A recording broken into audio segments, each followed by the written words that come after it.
fụ na anya bụ ugo ebego na mgbagbu nọ ndị Airpeace ihe dara ugbu a na Carnival International Airport dị n'Enugu ebe a.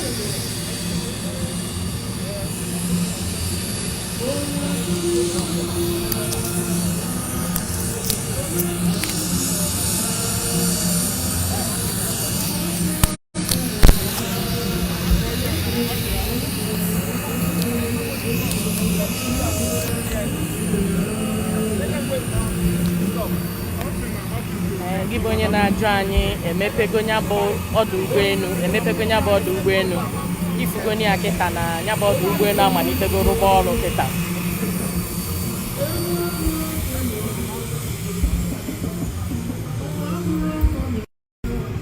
Dịka unu si ma na onye nwe ụgbọelu a na-akpọ Airpeace bụ Chief Onyeama, ọ nwafọ Igbo ka ọ bụ.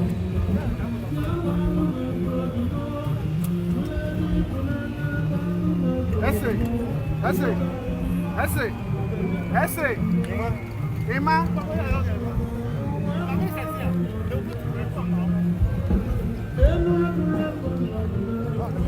Anyị na-enezi anya ndị si na ya bụ ụgbọelu na-agbadata ugbu a.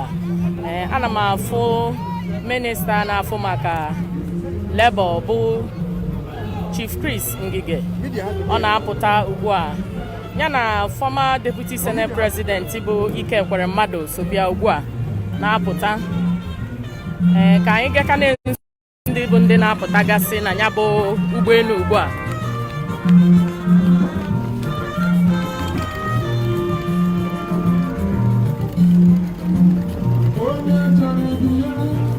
Ana m afụkwa Chairman House Committee on Aviation bụ Chief Njenje. O sokwa na ya bụ ihe wee na-abịa.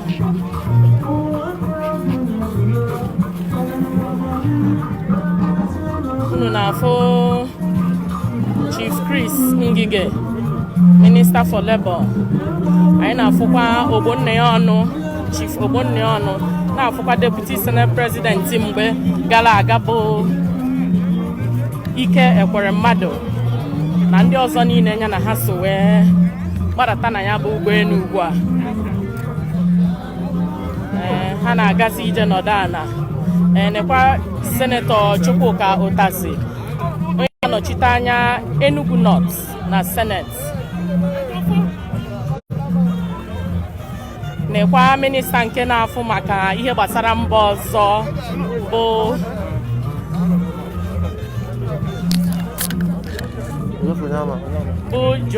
Onyeama. Ọnya ka unu hụrụ ugbu a, ha abanyewela n'ụgbọala ha ga-eji wee gaa nya bụ ngagharị a ga-eji wee mepe Enugu International Airport. Nekwa Chief Cornelius Njenje, ọnya bụ onye na-representikwa Enugu East na House of Assembly na House of Representatives Ikonu. Ọtụtụ ndị ọzọ sikwa na ya bụ ụgbọelu na-agbadata.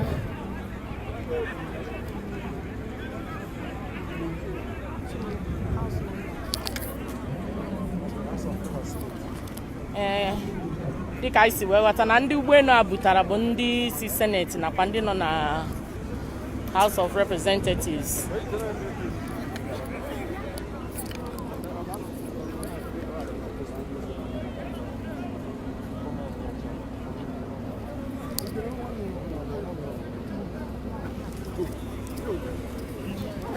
Ụfọdụ ndị sikwazi steeti dị iche iche na-abụghị mpaghara ọwụwa anyanwụ sokwa ha. Unu n'anya unu afụ na ha buru ibu wee nọrọ ugbu a. Onye n'ebe a bụ Osita Okechukwu.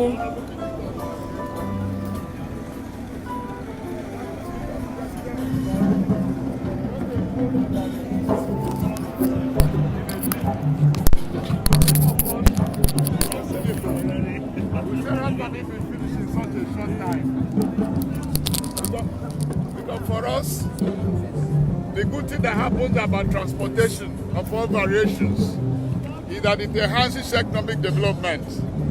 There were investors who could have been in Enugu and in this part of the country, the eastern region.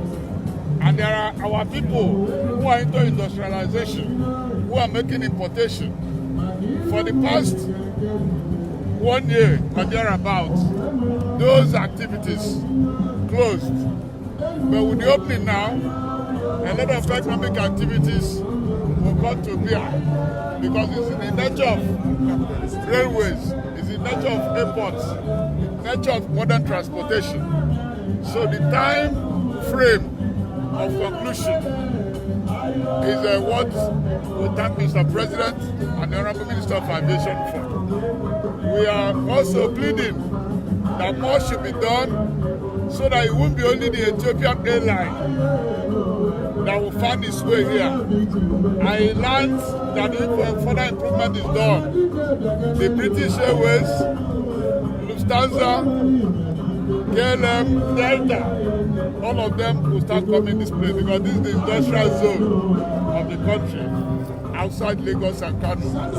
And because of the fact that we need to improve the airport more runways. And we are pleading with our people that anybody whose property is tampered with, please, for the collective interest of all of us, we should allow further development of the airport because the runway needs to be increased. It needs to be increased. Thank you, gentlemen, for the press. Thank you, sir. What was the experience like?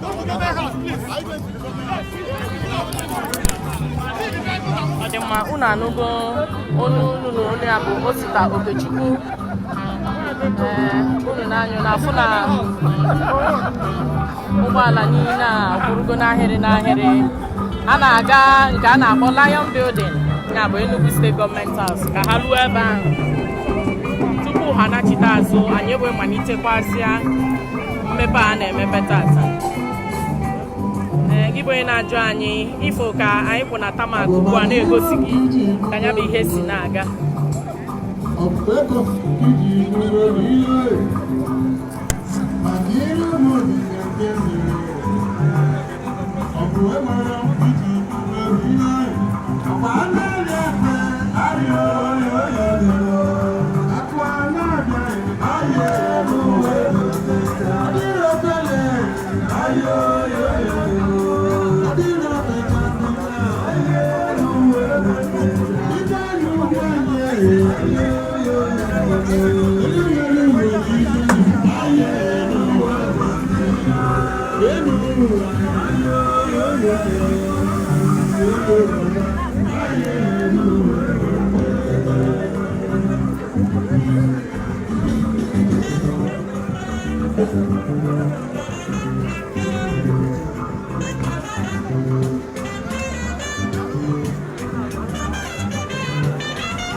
Abuja.